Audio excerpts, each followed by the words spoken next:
doesn't tell me. Oh, it is recording. Ha ha ha. Just kidding. All right. So we have graphing cosine, the second part of our the second part here. And when we're looking at this, it looks really similar, right? And I just took the whole thing and I just covered up the sine. Okay. So if we're graphing cosine, we just have to remember that it's really similar, right? A is the amplitude, B is our frequency, C is our horizontal shift, and D is our midline. Okay. So we're going to use the same steps, looking at the midline, horizontal shift, frequency that helps us find the period, and amplitude, and then we're going to graph it. Okay. So before we get into graphing, because we're going to graph the parent function just like we did the sine function here, but we're gonna add the parent function for cosine. I wanted to show this to you again, because remember that we were looking at this last time, and we were zooming in, not that far. All right, we were zooming in here. Now remember, the cosine, or I'll start with the sine. The sine was talking about the y values. Okay, so remember the sine animation here versus the cosine. If I play this, watch what happens. If I play this, play. Oh, up here, sorry. If I play this, look what happens. The y value starts at 0 and goes up, right? And then the y value starts to go down. It goes down towards 0. This one's easier to see than cosine. And then we go down. See this red line is the y value. Now it's at -1, and then it's going back up to 0. Okay, so let's play that again. This was the sine. Okay, so right now it's going up, right? And we're talking about the y values if we're talking about sine. Up here it's at +1. Okay, it's at the top. So our sine is going to be, our curve is going to stop at 1 and start to go down and all the way eventually to 2 pi. That's where it starts over again. We could see here that it goes to 2 pi, and that's a full period. That's a full repeat. Okay, so that's the sine animation. Now, when we're talking about the cosine animation, the cosine is talking about the x values. This may be one, and I told you last time that the sine, like what we were doing, was one of the hardest things to conceptualize. Cosine might be even a little harder, because what it's doing is we're talking about the x value. The x value as we rotate around the circle. So we could see we start right here, and the x value right here, right? The x value is 1. It's a unit circle, so it's over at 1. So we see that our curve is going to start at 1 up here. And watch what happens. It starts at 1, and then what is going on right now? This right here around the circle is rotating around, and we're looking and tracking the x value as we rotate around. But we can look and see that it starts, the x value, when we're right here in the circle. It starts at +1. I can't, yeah, I can. It starts at +1, right? But as we rotate around, now what is the x value? Let's see. Whoops. I won't be able to get it perfect. Yeah, I will. Well, you'll see. You see that the x value, first it started at 1, and then as we rotate around, we're getting our x value smaller. That's why it goes down to 0. And as we continue to rotate around, the x value is going negative. It's -1. It's -1 right here.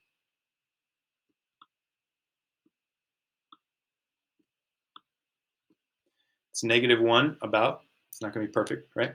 So that's why down here it's charted at -1. Okay, -1. And then we keep on moving around. As we move around, now the x value is getting -1, -0.5, 0 for x. That's why it crossed there. And then we go all the way around, and we're going to stop it right there. Okay, so a cosine function looks like this. It looks like a big, I always think of it like the person going, I don't know. Right? It's like it starts up here at 1, it goes down to -1, and then it goes back up to +1. Okay, So the reason why it does that is because as it rotates around the circle, it starts at +1 for x. We're not talking about the movement up and down. We're talking side to side now. It starts at +1 for x. That's why it starts here at 1. And then as you rotate around the circle, the x value is getting smaller as we move this direction. It's getting smaller. We get all the way rotated a quarter of the way here, and the x value becomes 0. That's why right here, we have pi/2 and 0. This is pi/2. For the x value of pi/2 is 0. And over at 3 pi/2, it's also at 0. The x value is 0 at 3 pi/2. So we have our parent function here, and we're going to just go ahead and graph it so that we can have it down. So everybody go ahead, and we're going to graph this function here. Let's go ahead and make our xy axis. This pen's gone. We are retiring that blue pen. Today's purple. Okay, we always put pi. We put 2 pi. We're going to put pi/2. We're going to put 3 pi/2. Those are the rotations around the circle. That's kind of hard to see. Guys, is that too hard to see? I need a new paper. It's kind of hard to see that? Yeah, it is. Let me redo it. Better. All right, so again, if I'm making any trig function map here, I'm going to I go out about 4, and I'm going to put pi. I'm going to go exactly 8, put 2 pi. And I'm going to put pi/2, and I'm going to put 3 pi/2. Now remember, this is all talking about a unit circle. And with the unit circle, this is 1. That's 1. That's 1. That's 1. The unit circle has 1 as the maximum as far as the rotation goes. Now, we're looking to see what is going on with x when we're at 0, when we're at pi/2, when we're at pi, 3 pi/2, and 2 pi. As far as as we're rotating around, we're just tracking cosine tracks the x values. Cosine is related to x, and it's going to track our x values as we rotate around the circle. Okay, so watch. When I am right here, let's put this as 1, and this is -1. When I'm right here at 0 degrees, what is my x value? My x value at 0 degrees, this is the point 10, right? This is the point 10. So I know that at 0 degrees, the cosine function, parent function, starts at +1. Okay. Now remember, with any trig function, one full cycle will get us right back to the same position. All of these graphs look the same. They just look like waves, but it's where they're starting. Okay. So we're looking at a different part of the wave here for the cosine. So look, if it starts at 0 up here at 1, it's going to end at 1 over here at 2 pi. The full cycle is going to start where it's going to end up where it started again. Okay. So let's look and ask the questions now. As I rotate around, you see, as I'm going in this way, the x value is getting smaller. Now the x value is like that. Okay. As we keep going, get a little closer. Now the x value is like that, right? And now as we get all the way to pi/2, now what is the x value? Up here at pi/2, it's 0, 1. So that tells me that at pi/2, my x value is 0.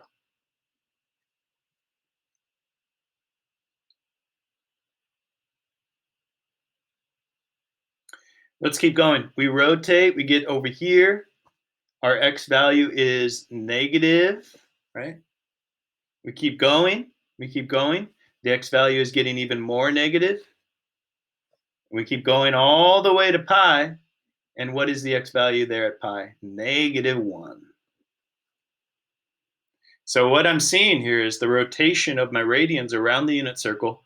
If I'm tracking the x values, I just have to look and see that as I go up towards pi/2, my x value is getting shorter. It's getting shorter and shorter and shorter till it's right at 0 when I'm at pi/2. So we're going to keep going around the circle. Let's see what happens. All right, I get down to about here, And now my x value is negative, negative a half or so. I go a little further, my x value is getting smaller, still negative 0.25 maybe. Get all the way to 3 pi over 2, and now I'm back at the origin, and I'm at 0 for x, negative 1 for y. You see, we're tracking the x values. So oh, I see, I forgot to put this point here, huh? At pi, we were at negative 1, so I needed to put that there. I didn't put this point in here. At pi radians, as we rotate around, the x value is at negative 1. And then what we just figured out, at 3 pi over 2, the x value is at 0. And maybe you can start to see what this graph's going to look like. It doesn't go down straight at it. You can imagine that it's coming over a crest, and then it goes down, and it goes through the bottom minimum, and then it's going up again through the crest. Okay, so we're only really interested in this right here. This is y is equal to the cosine of x.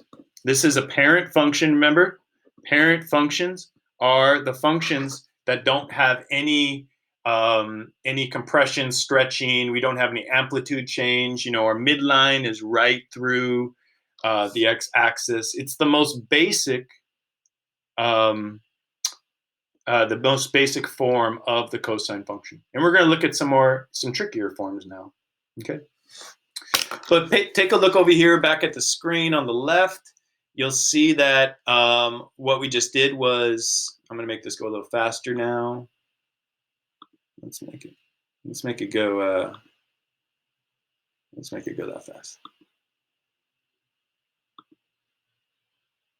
All right, there we go. So we can see it a couple times here. So you could see that we created our cosine function by looking at the x value. See how it has the little red line there? That's denoting what the x value is. Now it's negative, becomes smaller, 0. Now it's positive, getting to 0, 0, negative, negative 1, 0, positive 1, 0. It keeps rotating around there, and we're just noting and tracking the x value. It's strange, though, because we're tracking the x value up and down. That's why this is hard. Okay, that's why this is a little trickier. But look what we have here. Hello? Okay.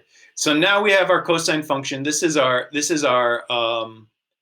just the cosine of x, right?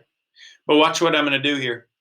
I'm going to click on, let me make sure we have the numbers we need. Yeah, this is all lined up. Right now it's lined up. It's lined up right on top of cosine of x because a is 1, b is 1, c is 0, d is 0. The midline, horizontal shift, nothing's changed, it's 0. B is our frequency. We have 1 repeat between 0 and 2 pi. And A is our amplitude. The amplitude is 1. You see, that is actually just our cosine of x. That's all that is. So again, I want to remind you that if we change the amplitude, or for instance, actually we'll do it the order we always do it. If I'm changing the midline, watch what happens. It goes down. Now the midline is negative 1. You see, if I were to make a line right here, which I can actually add, we'll go y is equal to negative 1. You see, we have the midline here of negative 1, and that's fine. I'll leave it red. This is our midline. We've moved down the d value to negative 1. So you see up here the d value I have placed at negative 1. So I'm going to get rid of this midline, and we're going to move it around a little more. Now, if I move it up, the midline goes up to 2.57. Look, now the midline's way up here. Okay, so the midline just moves it up and down. Let's get it back to 0. Ooh, that's all I had to do every time? Jeez. All right, now watch what happens with C. C, if we look back at our notes, C was, what was C again? Our horizontal shift. C is our horizontal shift. So if C is my horizontal shift, watch what's going to happen when I move this over. Oh, it moves it over too. Okay, moves it over. Eventually, it'll line up again. And I want to say one thing here. Look, I'm going to show you this. It's kind of cool. Anybody have noise cancellation headphones? Anyone have headphones at noise cancellation? I mean, any headphones these days is a little bit of noise cancellation, I think. So what noise cancellation does is the red line or the blue line, let's say, is the audio you're listening to. The audio you're listening to. It has an amplitude of 1. It has this shape. Okay. Now the red line would be the noise cancellation. It would invert the sound, so that instead of an amplitude of +1, it's -1. And if I were to add these two things together, they would cancel each other out. You see how the blue line is going up right here and the red line's going down? It would actually invert the sound and feed that sound to you. And that's how it has noise cancellation, where you can't hear the stuff on the outside of you.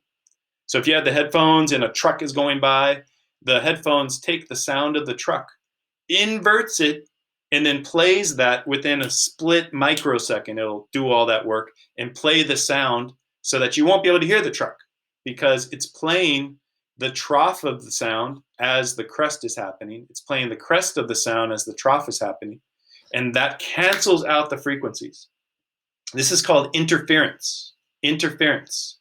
This is like the jumping point, the jumping off point of any kind of like study of waves and engineering and everything. In looking at, earthquake retrofitting, you could find the frequency of a building and you could figure out what the inversion frequency would need to be, and that might help you design parts of the building different. Like, that's how in depth this goes. It's pretty crazy. But you can relate it to noise cancellation headphones, which you probably have heard of or seen before. Hopefully that example didn't fail. All right, but let's see what other things we have. We have the amplitude. I can make that go all the way up to 2. I can go further. Amplitude is just how far up and down from the midline. And let's put that back at 1. And then the last thing we have to look at is the frequency. Now, if I put this at 2, look what we have. Whoop. How many repeats do we have between 0 and 2 pi? We have, here it starts, 1 repeat, 2 repeats, right? So the frequency is 2. That tells me that I have to divide 2 pi by 2 to see that the period is now just 1 pi. It takes 1 pi to go through a whole rotation, and then it does another dip, and then it does another dip, right? So let's see what happens when I put it at 4.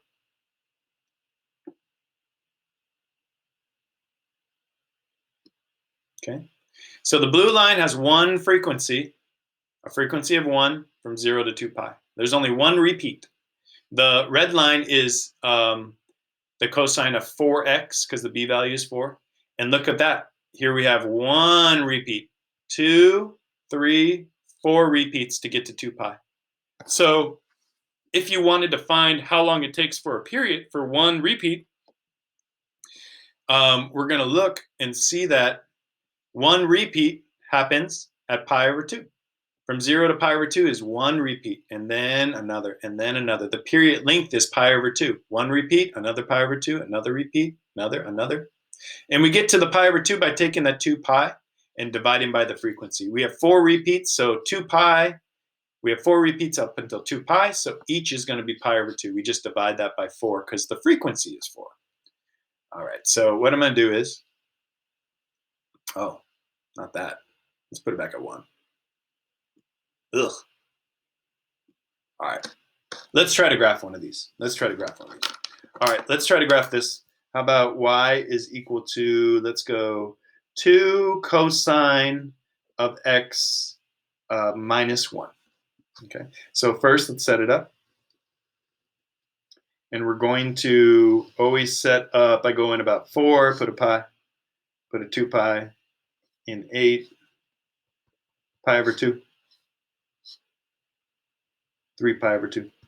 And if you missed the last class, I made a video as well of the sine function, so you can go and look. And then I'm peaking here, and I see my amplitude is 2, so I'm going to put 1 and put 2. Put -1 and put -2. All right, everyone get caught up to that point. because now we have to look and we have to follow our steps. So let me actually fold this.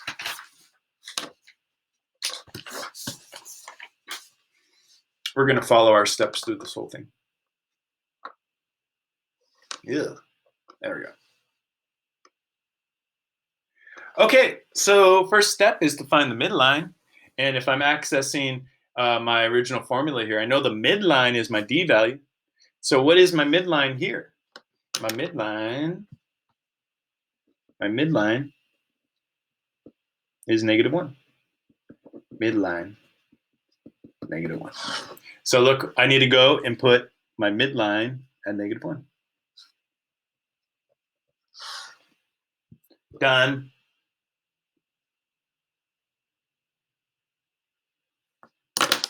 All right, next step is find the horizontal shift. That's our C value. Let's see if we have any C value.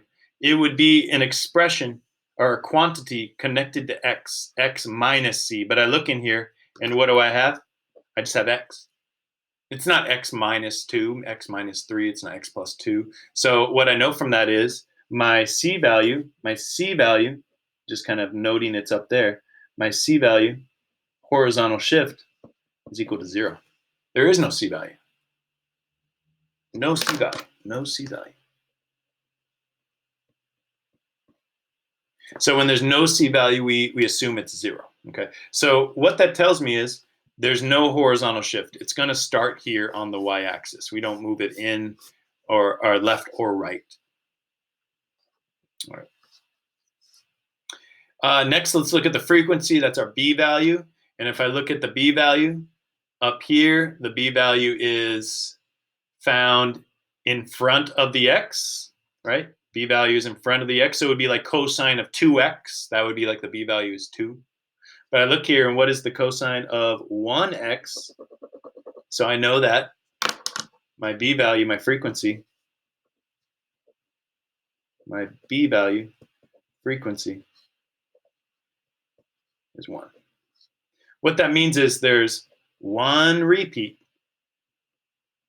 between 0 and 2 pi. One repeat between 0 and 2 pi. The frequency tells you how many times it repeats. It's always between 0 and 2 pi because in a unit circle, that's one full rotation. All right. So let's take a moment, though, because if I have the frequency, I could find the period. And the period is the length before you repeat. Right? It's the length of one of my cycles. It's the length of one of my cycles. So if the period is, if the frequency is 1, the period is going to be 2 pi divided by 1. We always divide by the frequency. That gives us 2 pi.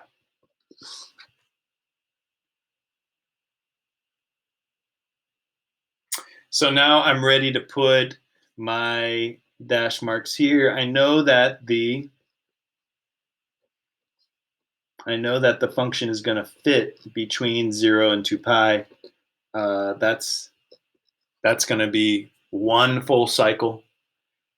If my period was like pi, I would make a dash at pi, but I would also note that I'm always going to graph all the way to 2 pi. We always graph to 2 pi. The period would just tell me how many repeats we'd have.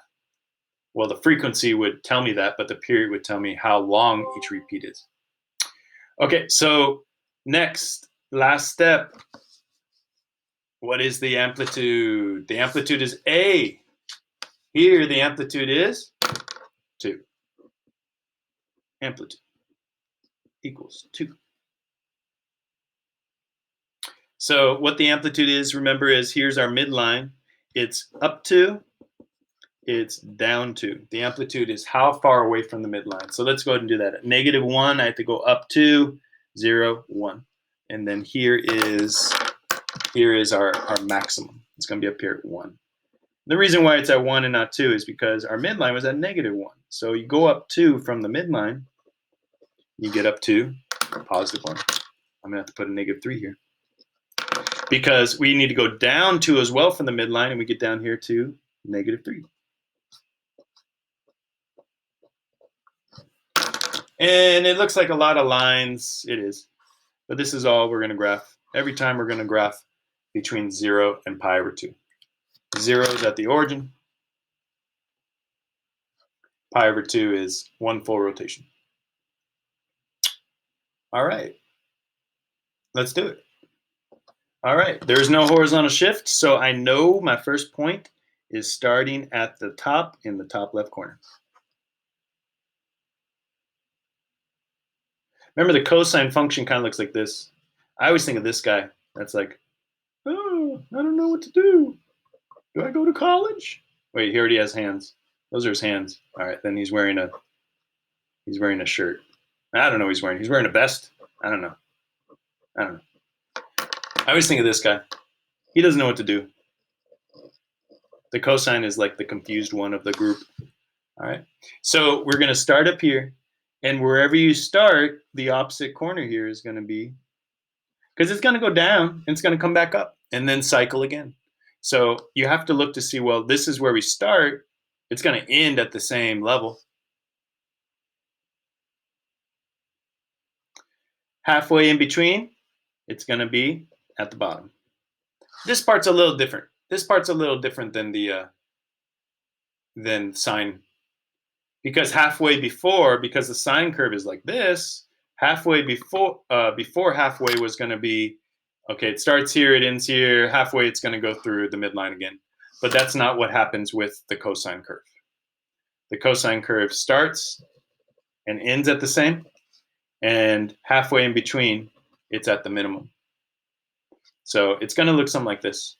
Now we can get a little bit more refined with it. Halfway in between the crest and the bottom here is going to be where it crosses the midline. Same on this side, crosses the midline. Now we have our points. Go ahead and draw that out. Go ahead and draw out your cosine curve.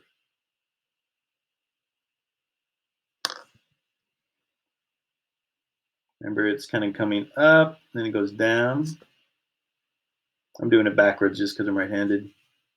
Left-handed people, you're automatically better at trig.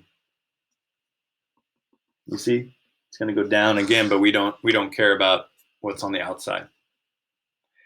And that is y is equal to 2 cosine minus 1. Okay.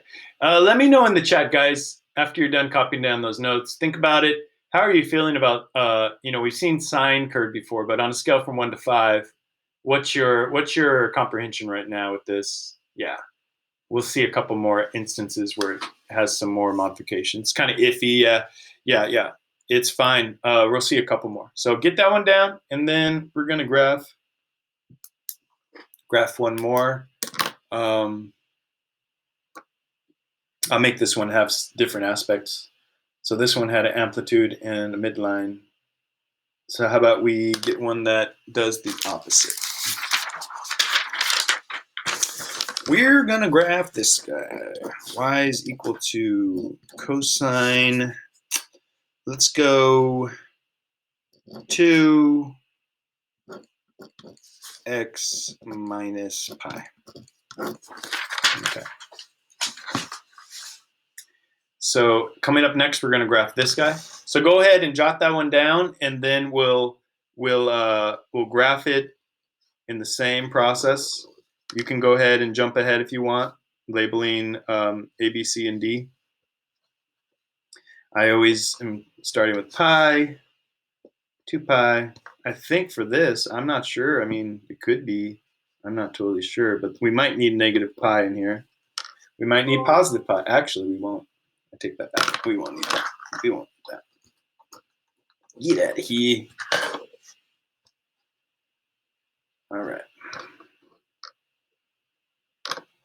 And I'm pretty sure we're going to need pi/2 and 3 pi/2. Just reminding you, this is 0, pi/2, pi, 3 pi/2, 2 pi.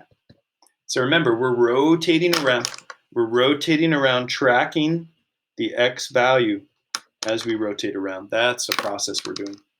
That's why I need all these values in here so that I can go, this is going around to the other side, to the bottom, and back up. Okay. All right, and I'm going to go ahead and put 1, 2, just in case. I'm not sure what to do yet, so I'm just going to do it just in case.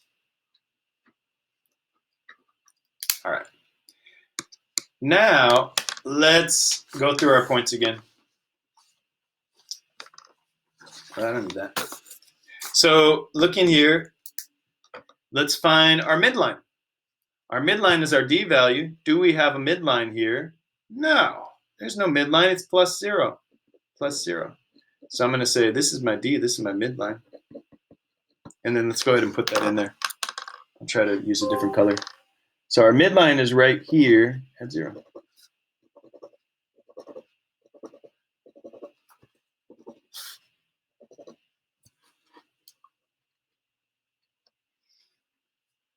Next step, horizontal shift. All right, this is the hard part because horizontal shift, we have to keep in mind that it was x minus c.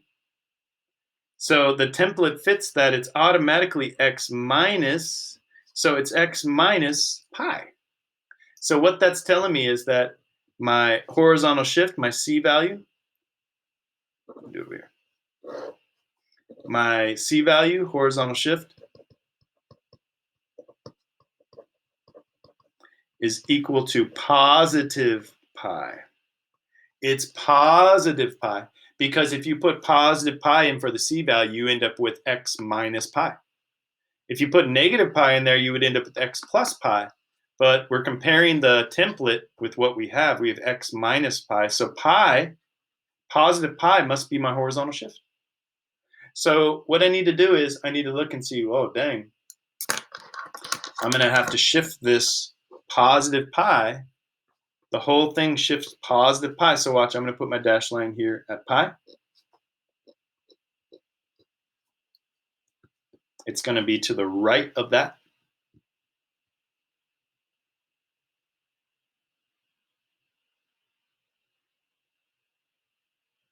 And then the thing with it is, I always have to look at a two, yeah, right here. I always have to look at an interval of 2 pi. I have to graph 2 pi worth of the graph. So if I am shifted over to pi, and I need to graph 2 pi of the graph, that's confusing. Then all I'm trying to say is we need to put in a 3 pi over here. 3 pi. Let's see, this is 4 over 2, 6 over 2. So this one is, wait, that's 4 over 2, 5 over 2. 5 pi over 2. That's going to be the other boundary.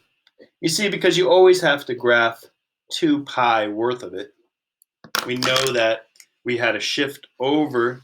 So this is the starting point. So we have to graph all the way to 3 pi in this case, because it always has to be 2 pi worth of information.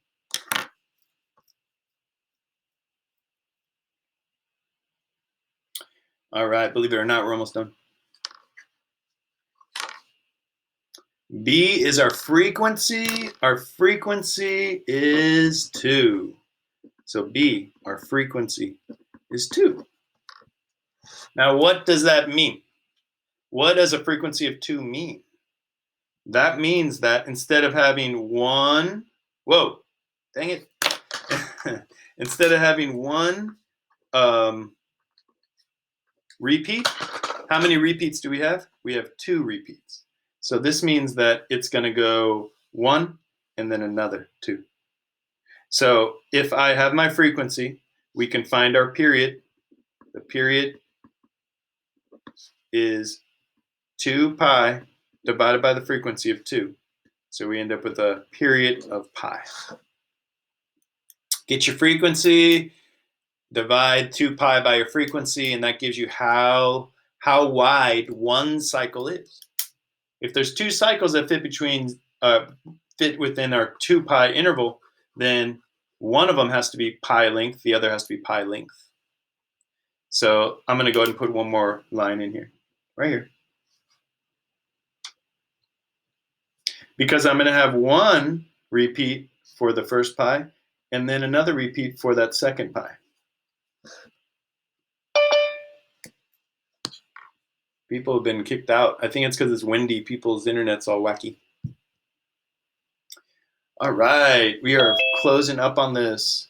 The last thing we look at is the amplitude, the midline to the minimum and the maximum. What is my amplitude? Let's see, my amplitude, we find that a value in front of c, in front of the cosine, it's 1. So this is my amplitude, 1. So now let's go. Let's look at our midline is here. So we need to go up 1. From the midline, we need to go down 1. And let's go ahead and put that dash mark in there.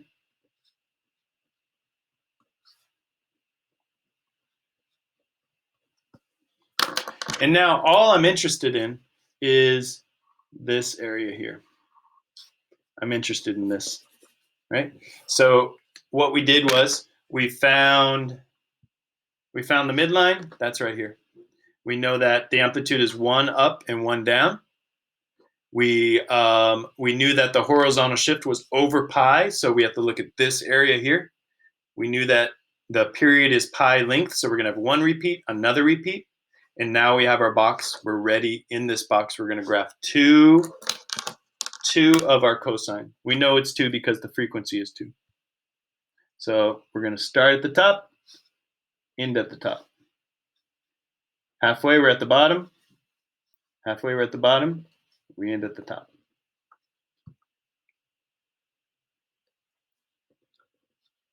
It's all symmetric, guys. It's not ever where it's not kind of in the middle of the starting and ending places.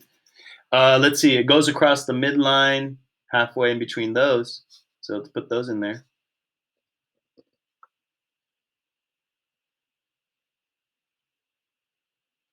And now I always just do it from left to right, or right to left, just because I'm right-handed. But if you're left-handed, again, you're good at trig automatically. Oh, this isn't coming out so good. That's all right. So it continues on both sides, but we're only interested in a window. This is our window. Window. The window is always 2 pi length. Even if you have a horizontal shift, you got to still look at 2 pi length. And that is, I'm going to write it again down here because it's messy. Y is equal to the cosine of 2 times x minus pi.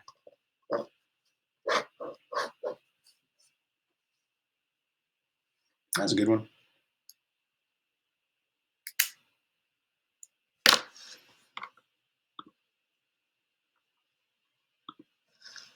All right.